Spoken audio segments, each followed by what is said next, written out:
Vamos a buscar en nuestras Biblias Apocalipsis capítulo 20.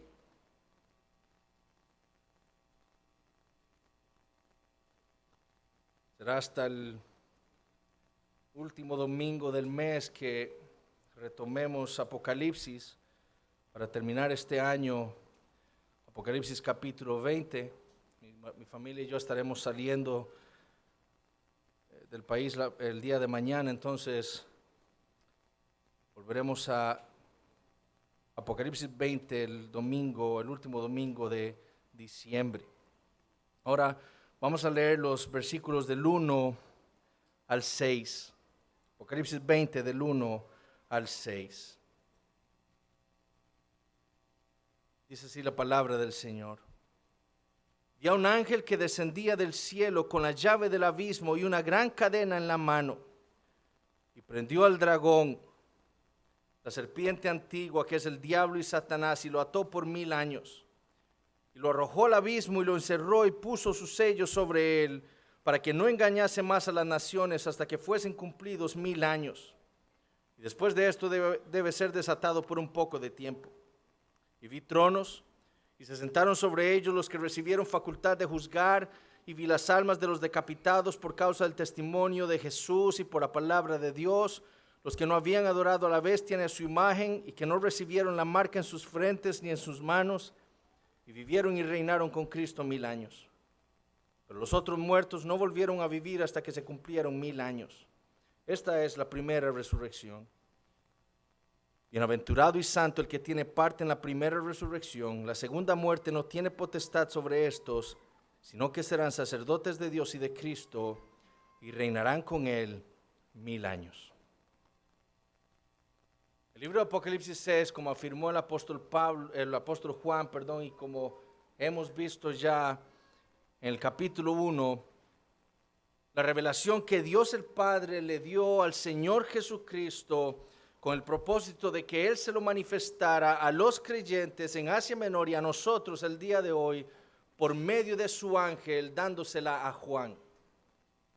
Juan vería esta revelación divina en un patrón de 7 visiones paralelas unas de la otra, y la registraría en un libro, como se le dijo el Señor a Juan en Apocalipsis 1:11, con el fin de que todos estos creyentes y nosotros el día de hoy supiéramos las cosas que debían suceder pronto.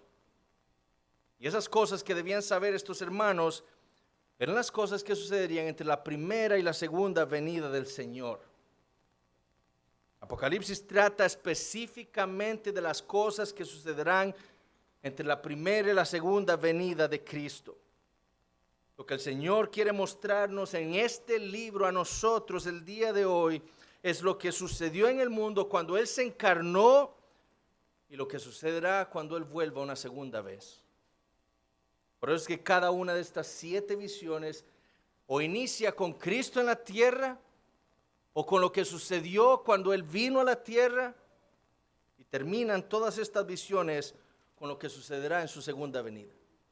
Porque Apocalipsis, mis hermanos, como les digo, tiene que ver exclusivamente con el milenio, con ese periodo de tiempo entre la primera y la segunda venida de Cristo. Eso fue lo que el Señor Jesucristo le mostró al apóstol Juan una y otra vez en cada una de estas 7 visiones. Es por eso que esta 7ª visión, en los capítulos 20 al 22, recapitula o nos describe nuevamente este mismo milenio, ese mismo periodo de tiempo. Un milenio que, como vimos hace 2 semanas, inició con la primera venida de Cristo a la tierra, durante la cual el Señor, por su victoria en la cruz del Calvario y su resurrección, ató a Satanás con el fin de saquear su casa. Termina, como veremos el día de hoy, con la batalla final. Ahí es donde terminará el milenio, con la segunda venida de Cristo. Pero el intermedio de esos 1000 años, estos 1000 años en los que estamos viviendo, se caracterizan, como vimos la semana pasada, por la persecución de los creyentes. Satanás está atado, pero esta atadura, como vimos, es muy específica. Él sigue siendo muy peligroso. Él sigue haciendo mucho daño. Él es ahora ese dragón enfurecido de Apocalipsis capítulo 12 que sabe que tiene poco tiempo.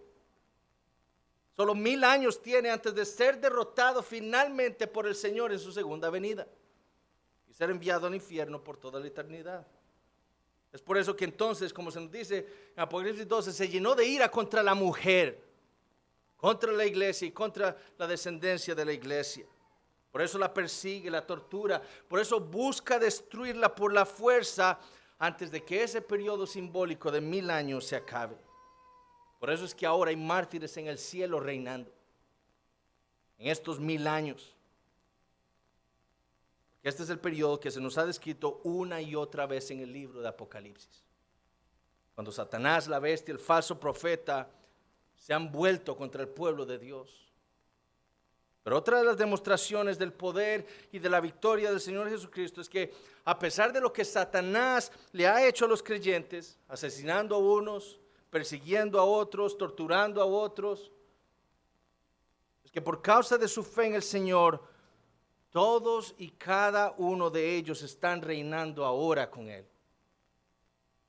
Durante estos 1000 años, entre la primera y la segunda venida de Cristo, todos los creyentes que mueran van al cielo para que junto con los creyentes del Antiguo Testamento reinen con el Señor. Ahí es donde están todos. Durante estos 1000 años que iniciaron con la atadura de Satanás, con su primera venida a la tierra, durante los cuales Satanás le ha hecho la guerra a los santos, los mártires, nuestros hermanos que han muerto en la fe desde que Cristo vino hasta su segunda venida, están reinando con Él. Unos en el cielo, como sabemos, pero otros en cuerpo y alma. Aquí, nosotros los creyentes estamos reinando ahora con Cristo, como leímos en Apocalipsis 26. Unos están ya en el cielo, pero otros como nosotros estamos esperando ya sea por la primera muerte, la muerte física, o estaremos esperando nuestra glorificación cuando el Señor venga, si es que viene en nuestro tiempo. ¿Y por qué están reinando los creyentes? Bueno, porque por la gracia y la misericordia de Dios, todos nosotros hemos experimentado la primera resurrección. Es decir, la regeneración, el nuevo nacimiento. Eso es lo que marca la diferencia entre los creyentes y los incrédulos. Los creyentes mueren en esta vida durante estos 1000 años simbólicos entre la primera y la segunda venida de Cristo y van al cielo para reinar con Él, vindicados. Pero los incrédulos mueren en esta vida durante estos 1000 años entre la primera y la segunda venida de Cristo y no vuelven a vivir. ¿Por qué? Porque ellos no tuvieron parte en esa primera resurrección. Ellos vivieron más bien sus vidas rebelándose contra su Creador y cuando murieron se les negó, por así decirlo, la posibilidad de volver a vivir. Como les dije la semana pasada y como veremos dentro de 2 semanas, esto no significa que ellos fueron aniquilados, como piensan algunos. Tampoco significa que ellos están ahora en un estado de sueño. Por no haber experimentado la primera resurrección, ellos están ahora en su alma en el infierno, esperando la resurrección de los muertos para enfrentar el juicio del trono blanco que veremos al final del capítulo 20. Entonces, experimentar una segunda muerte, la muerte espiritual, en el lago de fuego. Entonces, estos 1000 años, este periodo de tiempo entre la primera y la segunda venida de Cristo, se caracterizan, mis hermanos, por la certeza del avance del reino de Cristo en la tierra. ¿Por qué? Porque Satanás está atado. Se caracteriza por la persecución de los santos de parte de Satanás, porque él sabe que tiene poco tiempo. Estos 1000 años simbólicos ya se van a acabar. La venida del Señor está cerca. Por lo tanto, Satanás está persiguiendo al pueblo de Dios. Pero también se caracteriza por el reinado de los santos. No solo los que han muerto, sino nosotros aquí en la tierra estamos reinando con Cristo. Por la gracia de Dios. Eso es lo que caracteriza este tiempo entre la primera y la segunda venida del Señor. Pero ¿qué va a suceder cuando esos 1000 años estén por acabarse? ¿Qué va a suceder cuando esté por acabarse este milenio del que se nos habla? Cuando el Señor vuelva una segunda vez. Bueno, eso es lo que vamos a ver el día de hoy. la liberación de Satanás y la destrucción del gran enemigo de Dios y de la iglesia. El sermón entonces lo va a estar dividiendo en 3 puntos. Primero veremos la liberación de Satanás y lo que eso implica y el propósito. Segundo, veremos la descripción de la batalla final. Y por último, veremos el final que le espera a Satanás. Veamos entonces el primer punto del sermón, la liberación de Satanás. Versículos 7 y 8.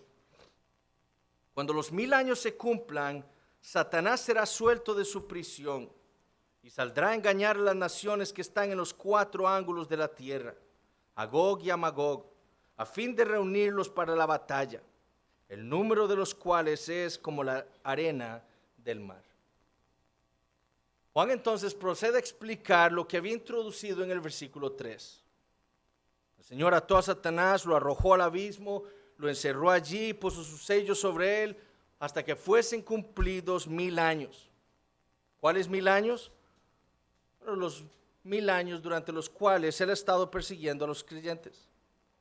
Los 1000 años durante los cuales los mártires están reinando en el cielo. Los 1000 años durante los cuales los creyentes que están vivos están reinando con Cristo en la tierra.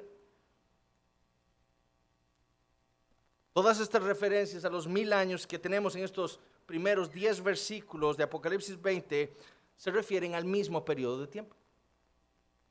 No son 1000 años en donde Satanás primero está atado, luego otros 1000 años en donde los mártires reinan con Cristo, luego otro periodo de 1000 años en donde los creyentes en la tierra van a reinar con Cristo aquí, luego otros 1000 años de reinado en la tierra. Apocalipsis 20 no está hablando de 4000 años, está hablando de 1000 años nada más. Este es el mismo periodo de tiempo, son los mismos 1000 años que vemos en todo Apocalipsis capítulo 20. Por un lado, durante estos 1000 años Satanás está atado. Por otro lado, durante estos 1000 años los mártires que han muerto están reinando con Cristo.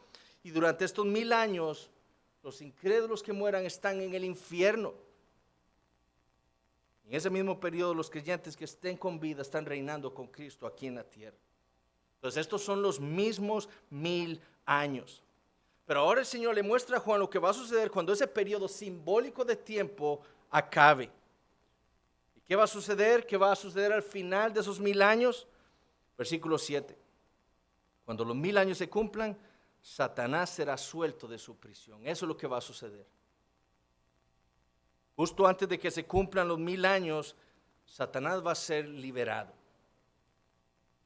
Y va a ser liberado ya no del abismo, ¿verdad?, como se nos describió en los primeros 3 versículos, sino, dice Juan aquí en el versículo 7, de su prisión.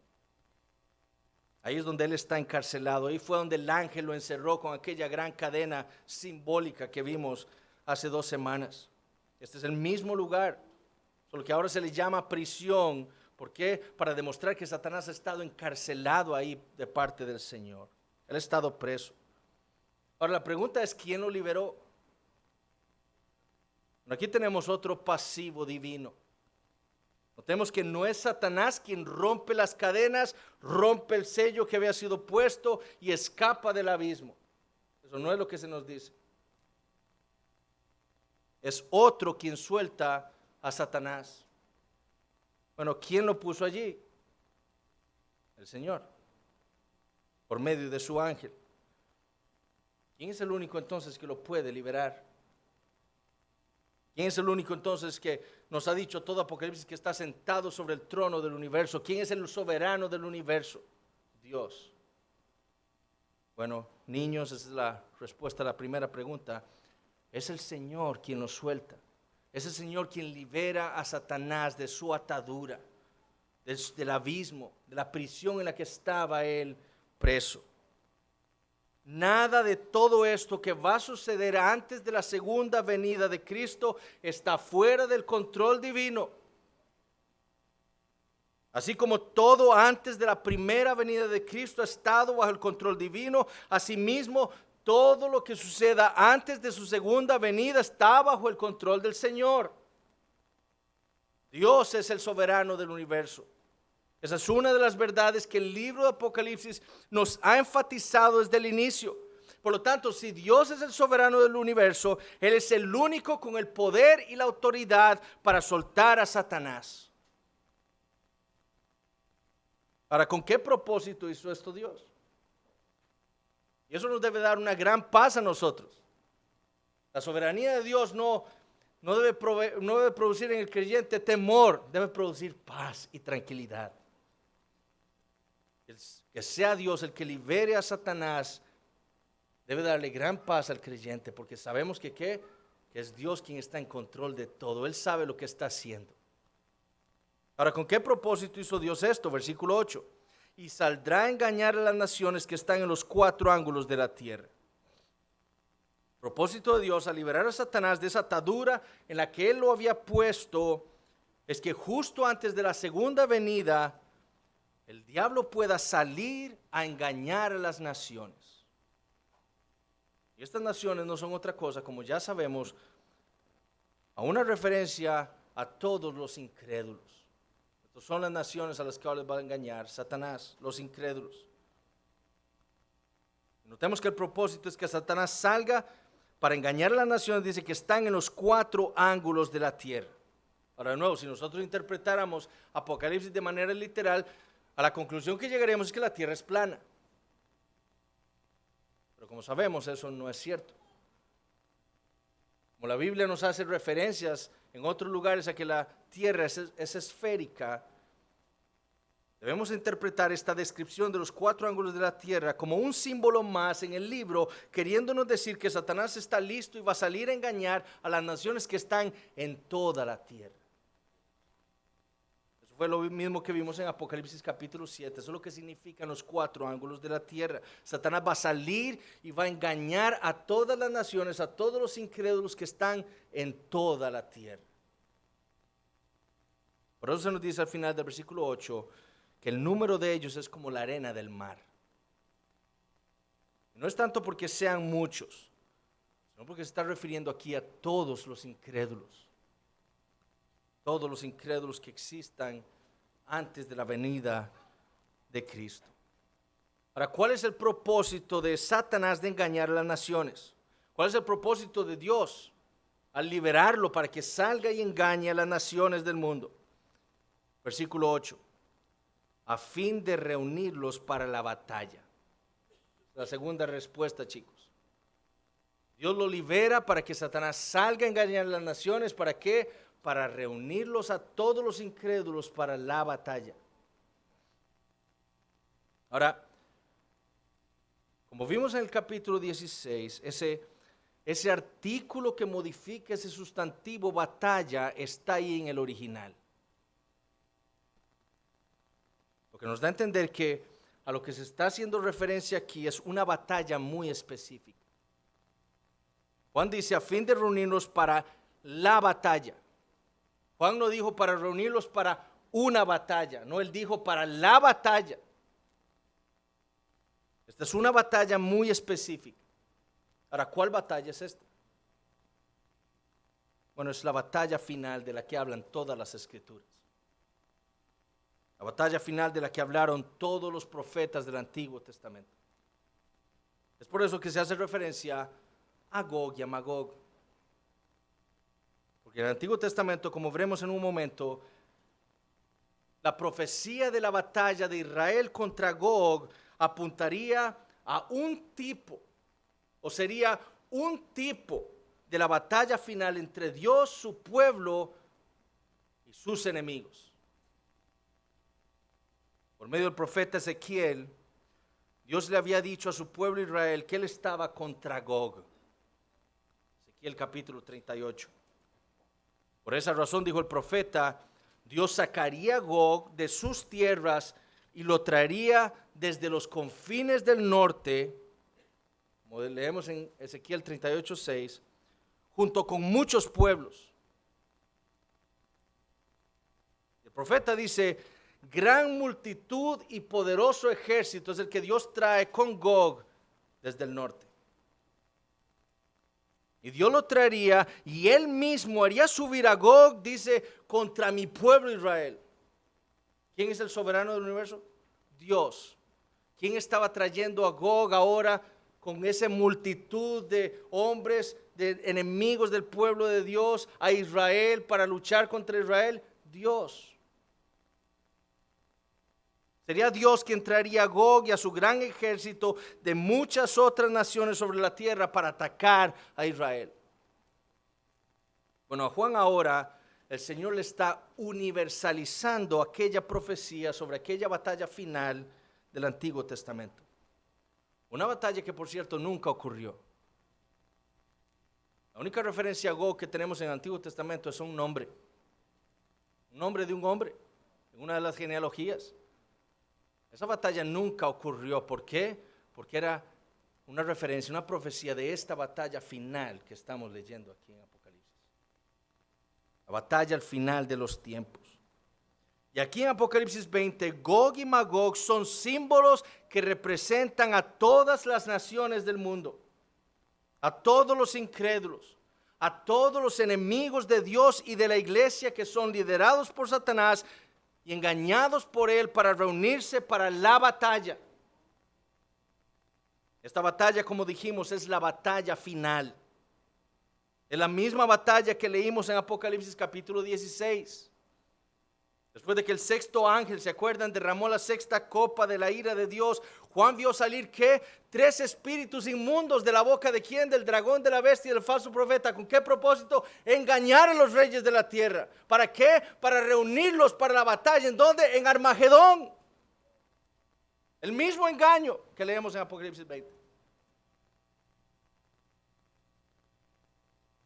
En Apocalipsis 16, 14 dice, para reunirlos a la batalla de aquel gran día del Dios Todopoderoso. La batalla final. Fue la misma batalla que se nos volvió a contar, pero ahora desde otra perspectiva en Apocalipsis capítulo 17. Ahí leímos de 10 reyes de la tierra, y ustedes recuerden que ese número 10 significa algo que está completo, representando a todos los incrédulos en la tierra. Y todos ellos se juntaron con la bestia, ¿para qué? Para pelear contra el Cordero. Fue la misma batalla que se nos describió en Apocalipsis capítulo 19. Cuando los reyes de la tierra y sus ejércitos se unieran ¿con quién? Con la bestia y el falso profeta. ¿Para qué? Para guerrear contra el que montaba el caballo y contra su ejército. Esta batalla en Apocalipsis capítulo 20 no es una batalla diferente, mis hermanos. Esta es la misma batalla final que se nos ha venido contando desde diferentes perspectivas a lo largo del libro de Apocalipsis. Es la misma. Y esta es una de las más fuertes evidencias de que el libro de Apocalipsis tiene que ser entendido como una recapitulación, simbólicamente, no literal ni cronológico. ¿Recuerdan lo que leímos en Apocalipsis 19, 17? Cuando Dios simbólicamente invita a las aves del cielo para la gran cena de Dios. ¿Recuerdan de dónde tomó el Señor esa ilustración? En el Antiguo Testamento. Ezequiel 39. Donde se habla de ¿quién? De la batalla de Gog. La destrucción que Dios traería sobre él y sobre todos sus enemigos. Siempre, mis hermanos, es alguno de esta perversa trinidad, ya sea el dragón o la bestia, juntado con los reyes de la tierra en todo el mundo, o con los 10 reyes, número simbólico, o con todos los incrédulos en Apocalipsis 19, reunidos todos, ¿para qué? Para luchar contra Dios o contra el Cordero. Pero es la misma batalla. Esta entonces en Apocalipsis 20 es la misma batalla final de la que hemos hablado durante todas estas semanas, pero ahora contada desde otra perspectiva. Ya con el propósito no de contarnos lo que Dios hará con Babilonia, eso ya lo contó en Apocalipsis 17 y 18. Ya no para contarnos lo que Dios hará con la bestia y el falso profeta, no, ya eso no lo contó en Apocalipsis 19, sino lo que hará ahora con Satanás, el más grande enemigo de Dios y su pueblo.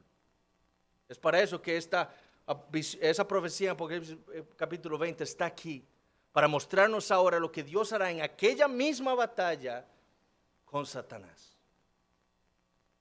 Este es el segundo punto del sermón, la batalla final, versículo 9. y subieron sobre la anchura de la tierra y rodearon el campamento de los santos y la ciudad amada, y de Dios descendió fuego del cielo y los consumió. Lo que vemos aquí entonces es el resultado de ese engaño de Satanás. Ahora, habiendo sido liberado, habiéndosele quitado aquella atadura en la cual había sido puesto en la primera venida de Cristo, Satanás sale ahora al final del milenio, antes de la segunda venida de Cristo, para engañar a las naciones. Y lo que hace es engañarlas, como dijimos, para que le sigan y se junten con él para atacar a la iglesia de Dios. Como leímos en Apocalipsis 16, esto ocurre simbólicamente porque Dios secó el Éufrates.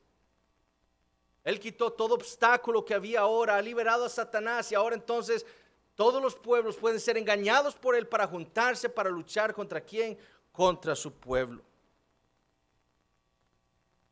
Ellos entonces ahora se juntan con el dragón en Armagedón, en toda la tierra, con el propósito de hacerle la guerra a los santos de Dios. Por eso leemos en el versículo 9 que Satanás y todo su ejército de incrédulos rodearon el campamento de los santos y la ciudad amada. Ese es el propósito de esa liberación. Reunirlos, ¿para qué? Para ir contra quién, contra el campamento de los santos y la ciudad amada.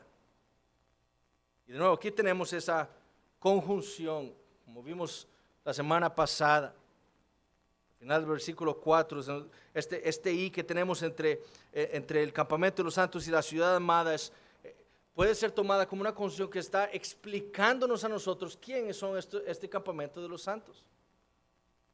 Podríamos traducir el versículo 9 así: rodearon el campamento de los santos. Esto es la ciudad amada, es el mismo. No es que Satanás y su ejército rodeó dos cosas diferentes, el campamento de los santos y la ciudad amada. No, es la misma cosa.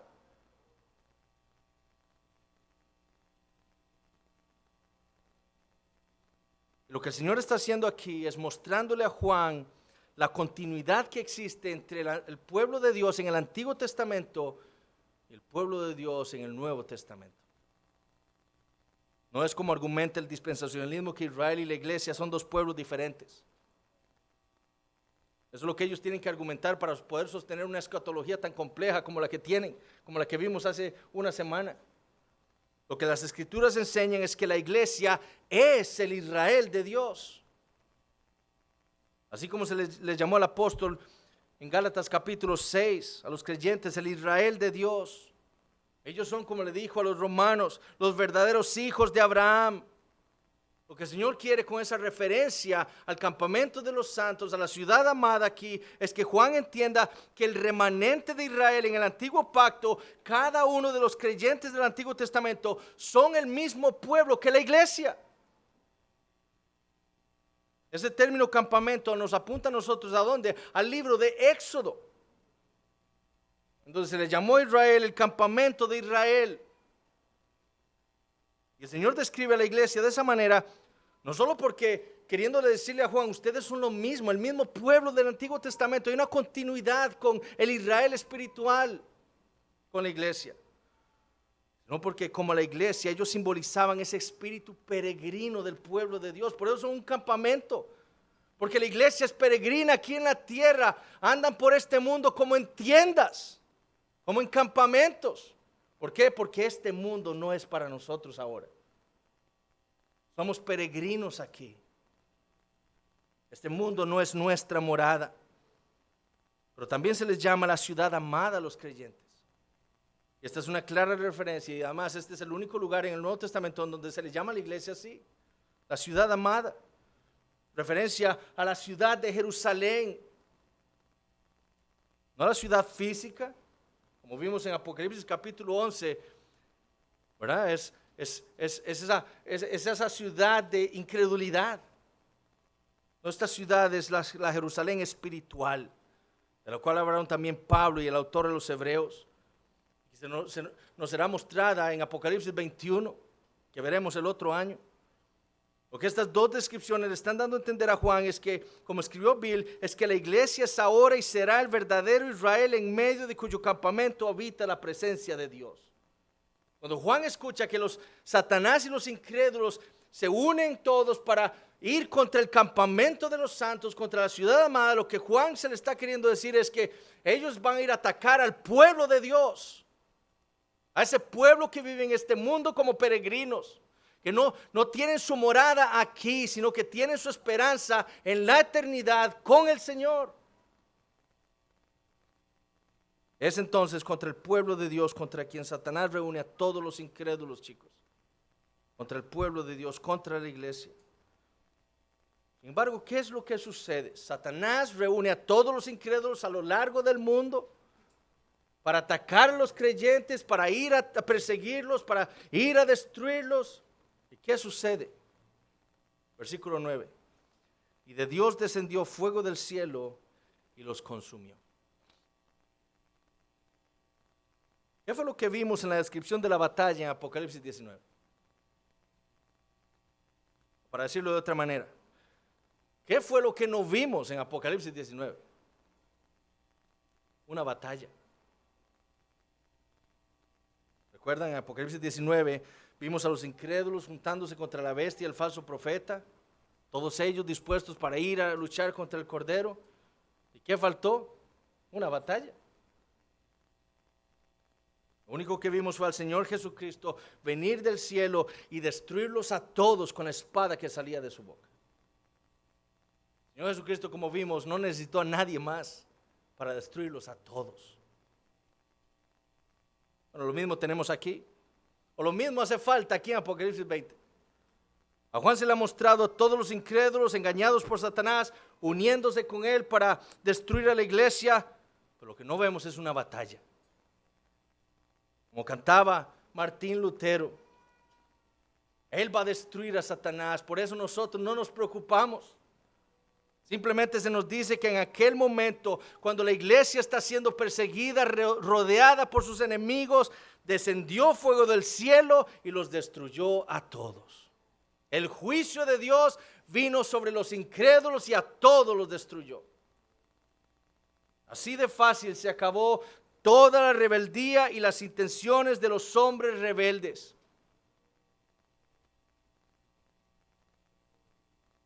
Ahora debemos entender que esto mismo fue lo que profetizó Dios de Gog por medio del profeta Ezequiel.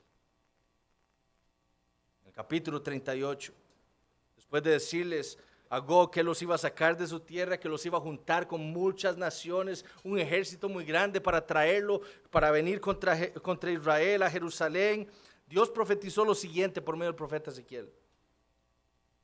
Y yo litigaré contra él. ¿Contra quién? Contra Gog. Con pestilencia y con sangre.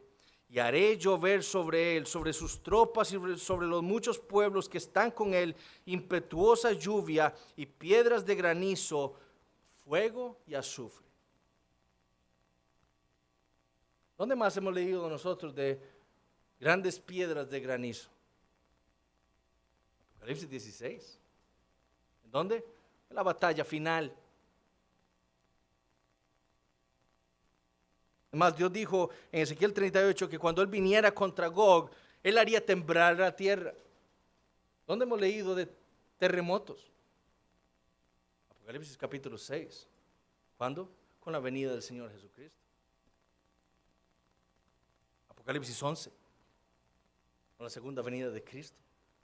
Apocalipsis 16. En la batalla final. Lo que el Señor le muestra aquí a Juan es que antes de su segunda venida, el Señor permitirá que Satanás engañe a los incrédulos para que ellos hagan lo que quieren hacer. Y eso es reunirse y destruir a aquellos a los cuales ellos han odiado durante todas sus vidas, a los creyentes. ¿Por qué? Por causa del testimonio de Jesucristo que ellos han provisto a la tierra durante todas sus vidas. El problema es que ellos piensan que son ellos los que se están reuniendo contra la iglesia. Pero ¿quién es el que está detrás de todo? Dios. ¿Quién es el que secó el Éufrates? ¿Quién es el que trajo a Gog para destruirlo en Jerusalén? Dios. Bueno, será Dios quien los reúna a todos. ¿Para qué? Para destruirlos en el día final. Para demostrarles a ellos cuál es su verdadera condición, su odio contra el Creador y contra su pueblo. Y en aquel día los destruirá. Como fueron destruidos los falsos y rebeldes profetas de Baal, asimismo serán destruidos todos los incrédulos cuando el Señor regrese en su segunda venida. Su juicio caerá sobre ellos. Ahora, ¿qué le sucedió a Satanás? Este es el último punto del sermón, versículo 10. Y el diablo que los engañaba fue lanzado en el lago de fuego y azufre, donde estaban la bestia y el falso profeta, y serán atormentados día y noche por los siglos de los siglos. Los incrédulos entonces fueron totalmente destruidos por el Señor. Pero el diablo, el acusador de los santos, el enemigo de Dios y de la iglesia, el engañador, fue lanzado aquí, se nos dice, al lago de fuego y azufre. Es decir, chicos, Satanás fue lanzado al infierno, vivo, como la bestia y el falso profeta. Ese será el castigo de Dios en contra de Satanás. Él se rebeló contra Dios en el cielo, se rebeló contra Dios aun cuando fue echado del cielo a la tierra, y mostrará su rebeldía final antes de la segunda venida de Cristo. Y por esa rebeldía el Señor lo condenará al infierno por la eternidad. Y note que es para ser atormentado de día y de noche por los siglos de los siglos. Por la eternidad será atormentado. Ahora, cuando se nos dice que él fue lanzado en el lago de fuego y azufre, donde estaban la bestia y el falso profeta, esto no debemos entenderlo como si la bestia y el falso profeta hubieran sido lanzados ahí mucho tiempo antes, en otra batalla. No, lo que se nos está diciendo es que el Satanás va a ser lanzado al mismo lugar en donde en la visión anterior fueron lanzados la bestia y el falso profeta nada más. Pero en la segunda venida estarán todos reunidos y todos destruirá el Señor. Y a Satanás, a la bestia, al falso profeta, a la bestia que representa todo este sistema opresor, mundano, secular, el falso profeta que representa la falsa religión, serán lanzados vivos al infierno por causa de su rebeldía. En la batalla final, Satanás, el gran enemigo de Dios, la bestia, serán condenados al infierno. Y en aquel día, el Señor le mostrará a todo el universo, como profetizó por medio de Ezequiel, en Ezequiel 38-39, que Él es Jehová. En aquel gran día, en la segunda venida de Cristo, Dios le demostrará a todo el universo que no hay otro Dios aparte de Él. Y la locura que fue para todos rebelarse contra el Creador. Babilonia se pudo haber sentado sobre las naciones como una diosa. La bestia y el falso profeta podrían haber requerido la adoración de los hombres. Y Satanás podría haber sido el gobernante de este mundo durante estos 1000 años. Pero solo hay un Dios en el universo y ese es nuestro Dios, mis hermanos. Y en aquel día Él va a destruir a todos los enemigos de su pueblo. Y demostrará así su gloria y su poder. Lo hará como leemos aquí, lanzando a Satanás, a la bestia, al falso profeta al infierno, destruyendo a todos los incrédulos, solamente para resucitarlos nuevamente a ellos, para enfrentar el gran día del juicio, que veremos dentro de 15 días. Ahora, ¿cómo podemos aplicar a nuestras vidas esto que hemos visto en esta mañana? ¿De qué nos sirve saber que justo antes de la segunda venida de Cristo el Señor va a liberar a Satanás para que salga a engañar a las naciones, para prepararlos para la gran batalla del día final? No es que todas estas cosas van a suceder dentro de muchos años. ¿De qué nos sirve a nosotros entonces? Esto falta mucho para que ocurra. Bueno, mis hermanos, y para el Señor Jesucristo fue importante que su generación supiera estas cosas, para nosotros debe serlo también. Porque como les dijo a los que lo escucharon hace más de 2000 años, nadie sabe ni el día ni la hora de su venida. Él volverá, nadie sabrá exactamente cuándo, pero realmente lo hará. Esa es la seguridad. Él no dice que no va a venir, no, él dice, nadie sabe la hora ni el día, pero yo voy a volver. Y lo hará como un ladrón en la noche. Cuando todas estas cosas que estamos estudiando en el libro de Apocalipsis se cumplan. Nuestro problema, y digo nuestro problema, porque muchos cristianos viven el día de hoy como si todas estas cosas fueran a ocurrir en un futuro distante. Y nuestro problema es que, como muchos de los judíos a los que le habló el Señor, nosotros cometemos el mismo error de los judíos. Un día los judíos se le acercaron al Señor para que les diera una señal de que sus días eran los días de la primera venida del Mesías que les había sido profetizado en las Escrituras. Danos una señal de que ahora nuestros días son los días en los que vendrá el Mesías. El Señor los regañó diciéndoles: hipócritas, que sabéis distinguir el aspecto del cielo, mas las señales de los tiempos no podéis. Bueno, muchos cristianos el día de hoy viven sin poder distinguir los tiempos en los que estamos viviendo, pensando que en los días en los que vivimos en esta época, nuestra generación no será la que vea venir todas estas cosas. Y por eso viven como viven, despreocupados espiritualmente, despreocupados de sus vidas. Por eso los vemos venir a la iglesia como si fuera otra actividad más en sus vidas. Por eso no les interesa que en este día nosotros todos estemos reunidos aquí para adorar a Dios, para cantarle, para leer su palabra, para escuchar su voz en la predicación. No les importa. Para celebrar la cena del Señor. Hoy era la cena. Vengo el otro mes. Por eso los vemos despreocupados hasta con su propia vida devocional. Cuando les preguntamos por su lectura diaria de la Biblia, nos dicen: ay, hermano, mira cómo he estado ocupado. No he podido leer hace mucho. Pero las cosas de esta vida no se les olvidan. Para las cosas del mundo sí tienen tiempo. Pero para las cosas que tienen que ver con el reino de Dios, con su propia vida espiritual, eso lo ignoran. ¿Por qué? Bueno, una razón es porque piensan que la segunda venida de Cristo está muy lejos de suceder. No piensan en eso.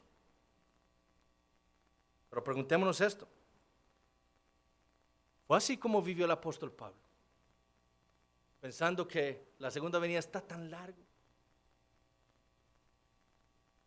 Fue así como exhortó a vivir a los cristianos el apóstol Pedro, a las iglesias a las que él escribió.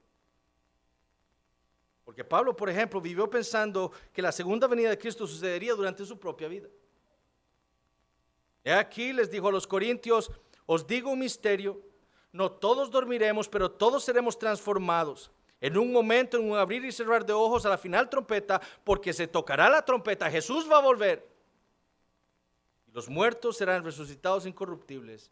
Y nosotros, o sea, los que estemos vivos, porque Pablo pensaba que yo iba a estar vivo cuando el Señor Jesucristo volviera, seremos transformados. Bueno, ¿por qué razón fue que Pablo pensó que los suyos eran los tiempos de la segunda venida de Cristo, en los que esos tiempos podía suceder esa venida? Bueno, escuchen al Señor Jesucristo en Mateo 24. Porque habrá entonces, dice a partir del versículo 21, Mateo 24, porque habrá entonces, antes de su segunda venida, gran tribulación, cual no la ha habido desde el principio del mundo hasta ahora, ni la habrá. Y si aquellos días no fuesen acortados, nadie sería salvo. Mas por causa de los escogidos, aquellos días serán acortados. Entonces, si algunos dijeren: mirad, aquí está el Cristo, mirad, allí está, no le creáis. Porque se levantarán falsos cristos y falsos profetas y harán grandes señales y prodigios, de tal manera que engañarán, si fuere posible, aún a los escogidos. Ya os lo he dicho antes. Antes de su segunda venida, dijo el Señor, iba a haber una gran tribulación, una cual no la ha habido desde el principio del mundo hasta ahora. Lo que muchos piensan, muchos cristianos, es esto: eso no está sucediendo aún. Vean la paz en la que vivimos. ¿Cuál tribulación? Ignorando que los nuestros son los días en los que más cristianos han sido asesinados por causa de su fe en la historia de la iglesia. Nunca antes han sido asesinados más cristianos que en nuestros días, mis hermanos. Nunca. Y pensamos que la tribulación no es ahora. Por eso la despreocupación en la que viven muchos. En mayo de este año, un reporte de la BBC de Londres sacó un reportaje con este título: La persecución cristiana casi a niveles de genocidio. Pero vemos a nuestro alrededor y pensamos, aquí hay paz. Falta mucho para que eso ocurra. Cuando ante nuestros ojos los cristianos están siendo arrasados por gobiernos seculares en el Medio Oriente, en África, en China y en Europa. Ante nuestros ojos. Además, antes de su segunda venida, dijo el Señor, habrá un gran auge en la falsa religión. Falsos profetas, falsos maestros, engañando a las personas con un evangelio falso. Pero eso no es lo que está sucediendo en nuestro país, en medio nuestro, ante nuestros ojos. Es más, Costa Rica no es uno de los países que ha exportado la falsa religión y el falso evangelio de la prosperidad a miles de países de habla hispana. Engañando a miles de personas para que pongan su esperanza en esta vida y no en Cristo. Hermanos, nosotros debemos vivir como vivieron los cristianos del primer siglo. Es decir, entendiendo que estamos nosotros viviendo en los últimos días. Y leamos un último pasaje. Si quieren me acompañen, 2 Tesalonicenses capítulo 2. Un pasaje que ya hemos hecho referencia en nuestro estudio de Apocalipsis. Escuchen lo que Pablo le escribió a la iglesia en Tesalónica. 2 Tesalonicenses capítulo 2, versículo 1. Pero con respecto a la venida de nuestro Señor Jesucristo, ¿a cuál venida? La segunda venida. Y nuestra reunión con Él, ven, Pablo pensó viviendo que él estaría presente, Él estaría vivo cuando el Señor, eso ocurriría. Os rogamos, hermanos, que no os dejéis mover fácilmente de vuestro modo de pensar, ni os conturbéis ni por espíritu, ni por palabra, ni por carta, como si fuera nuestra, en el sentido de que el día del Señor está cerca. O sea, tampoco vivan asustados. De hecho, por eso regañó a algunos en Tesalónica que estaban de vagos, porque decían, ya el Cristo viene, entonces ¿para qué trabajar? Tampoco vivan así, les dice Pablo. Nadie os engañe en ninguna manera, porque no vendrá sin que antes venga la apostasía y se manifieste el hombre de pecado, el hijo de perdición, el cual se opone y se levanta contra todo lo que se llama Dios o es objeto de culto, tanto que se sienta en el templo de Dios como Dios, haciéndose pasar por Dios. ¿No os acordáis que cuando yo estaba todavía con vosotros os decía esto? Y ahora con vosotros sabéis lo que lo detiene, a fin de que a su debido tiempo se manifieste. Porque ya está en acción el misterio de la iniquidad. ¿Cuándo? En el primer siglo. Solo que hay quien al presente lo detiene hasta que él a su vez se ha quitado de en medio. ¿Les suena algo parecido a lo que hemos leído en Apocalipsis? Removido los obstáculos. Y entonces se manifestará aquel inicuo a quien el Señor matará con el espíritu de su boca y destruirá con el resplandor de su venida. Inicuo cuyo advenimiento es por obra de Satanás con gran poder. Y escuchen esto, y señales y prodigios mentirosos y con todo engaño de iniquidad para los que se pierden, por cuanto no recibieron el amor de la verdad para ser salvos. ¿A quiénes van a engañar? A los incrédulos. Por esto Dios les envía un poder engañoso para que crean la mentira. ¿Quién está haciendo esto? El Señor. A fin de que sean condenados todos los que no creyeron a la verdad, sino que se complacieron en la injusticia. ¿Qué consistencia la de las Escrituras? ¿Qué ocurriría según Pablo antes de la segunda venida del Señor? Bueno, no solo el advenimiento del anticristo, como ya vimos cuando estudiamos el Apocalipsis capítulo 13, aquel hombre que será la personificación misma de la bestia y el falso profeta en una sola persona, que viene de parte de Satanás, a quien el Señor destruirá. Pero también viene la apostasía. Y de nuevo, esto no es una apostasía. El artículo dice la apostasía. Será un tiempo en donde gran cantidad de personas que una vez profesaron creer el evangelio del Señor Jesucristo van a abandonar la fe. ¿No será que muchos de ellos van a salir de la iglesia diciendo, yo ya no creo en el Señor Jesucristo? Yo no creo que eso sea lo que vaya a suceder. Esa es mi opinión. No será un tiempo para mí en donde miles y miles de personas alrededor del mundo seguirán afirmando ser cristianos, pero ya no cristianos bíblicos, porque han abandonado la fe que nos fue entregada una vez a nosotros por medio de los profetas y los apóstoles de Dios en las Escrituras. Y no es esto lo que estamos viendo en nuestros días. Hermanos, hace unos días salió un documental de un pastor y teólogo americano llamado Tom Ascol, bautista reformado en los Estados Unidos, en donde él documentó cómo la convención cristiana más grande de iglesias de los Estados Unidos, la Convención Bautista del Sur, está abrazando un falso evangelio y se está desviando del evangelio del Señor Jesucristo. Está siendo liberal. Eso está documentado claramente en esa película que hizo Tom Ascol. ¿Cómo puede ser que cada semana nosotros escuchemos de iglesias cristianas abrazando el homosexualismo como un estilo de vida válido para el cristiano? Todas las semanas escuchamos de eso. ¿Cómo puede ser que denominaciones que antes eran conservadoras ahora estén apoyando hasta el aborto? ¿Cómo puede ser que seminarios que una vez fueron bíblicos ahora estén enseñándole a sus estudiantes a orarle y confesar sus pecados a las plantas? Eso, el seminario, el Union Seminary en los Estados Unidos está haciendo eso. Plantas ahí, los estudiantes confesando y orándole a las plantas.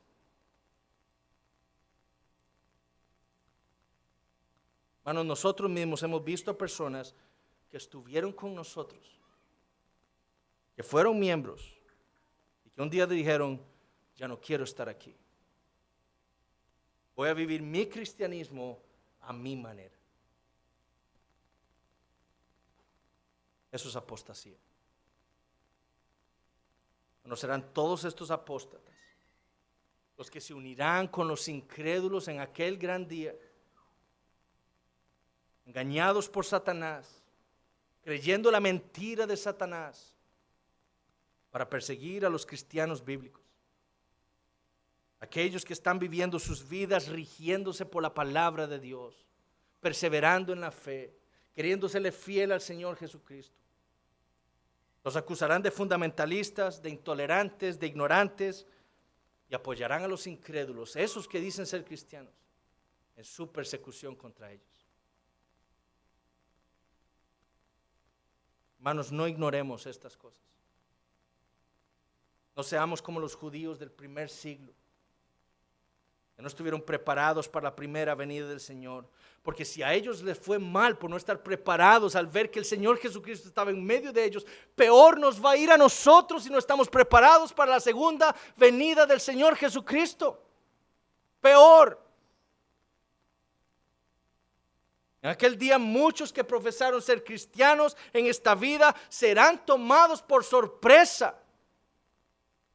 El Señor les mostrará exactamente lo que ellos eran: falsos creyentes. ¿Cómo deberíamos estar viviendo nosotros entonces si entendemos que nuestros días podrían ser los días en donde el Señor Jesucristo vuelve una segunda vez? Bueno, escuchemos la palabra del apóstol Pedro. Pero el día del Señor vendrá como ladrón en la noche, en el cual los cielos pasarán con gran estruendo y los elementos ardiendo serán deshechos y la tierra y las obras que en ella hay serán quemadas. Puesto que todas estas cosas han de ser desechas, ¿cómo no debéis vosotros andar en santa y piadosa manera de vivir? Esperando y apresurándoos para la venida del día de Dios, en el cual los cielos encendiéndose serán deshechos y los elementos siendo quemados se fundirán. Pero nosotros esperamos, según sus promesas, cielos nuevos y tierra nueva, en los cuales mora la justicia. Por lo cual, oh amados, estando en espera de estas cosas, procurad con diligencia ser hallados por Él sin mancha e irreprensibles en paz. Como hemos dicho en otras ocasiones, mis hermanos, es muy peligroso jugar al cristianismo. Es muy peligroso jugar a ser cristiano. Por eso es tan importante que nosotros nos examinemos para ver si estamos en la fe, si estamos perseverando en esa fe que profesamos. Si hay evidencia de fruto espiritual en nuestra vida. Si estamos obedeciendo al Señor con nuestra manera de vivir, con nuestra manera de pensar, con nuestra manera de vestir, con nuestra manera de hablar. Porque si estamos jugando con la fe, pronto se demostrará que más bien éramos parte de esa apostasía de la que habló el Señor. Y si el Señor regresa, no nos va a ir bien. Hermanos, ¿quién nos asegura a nosotros que nosotros no seremos los siguientes en decir, ya no quiero vivir más así? ¿Quién nos asegura eso? Si no estamos viviendo conforme a la verdad.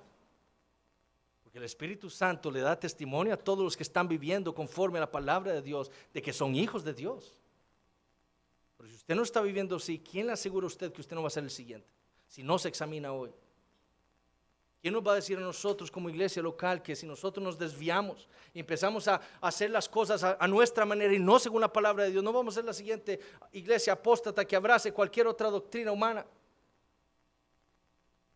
Por eso, mis hermanos, el llamado bíblico para nosotros el día de hoy, sabiendo lo que sucederá con la segunda venida de Cristo, es a procurar con diligencia la santidad, la lucha contra el pecado, mortificarlo, el crecimiento espiritual, el crecimiento en el conocimiento de Dios y de nuestro Señor Jesucristo, en el crecimiento de nuestro servicio al reino de Dios aquí en la tierra, en la iglesia. A no coquetear con el mundo, a vivir para Cristo, luchando contra nuestro pecado. A eso estamos llamados por la segunda venida de Cristo. Y niños, ¿qué es lo que necesitamos entonces nosotros para no ser engañados?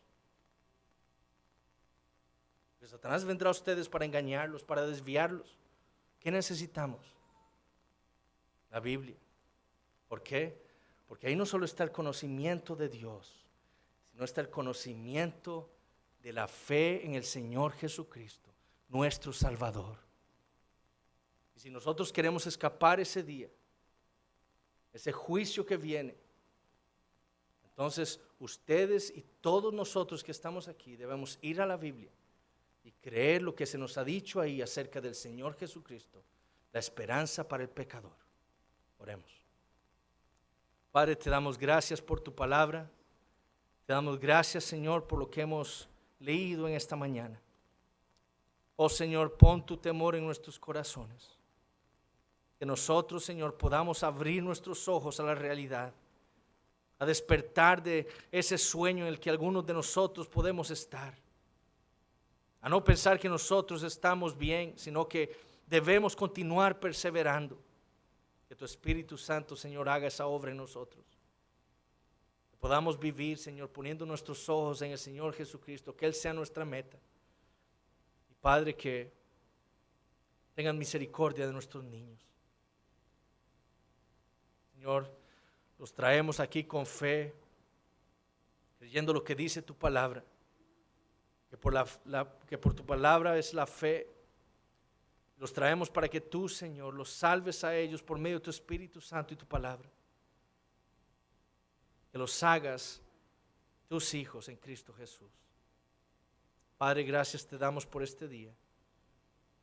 En nombre de Jesús oramos.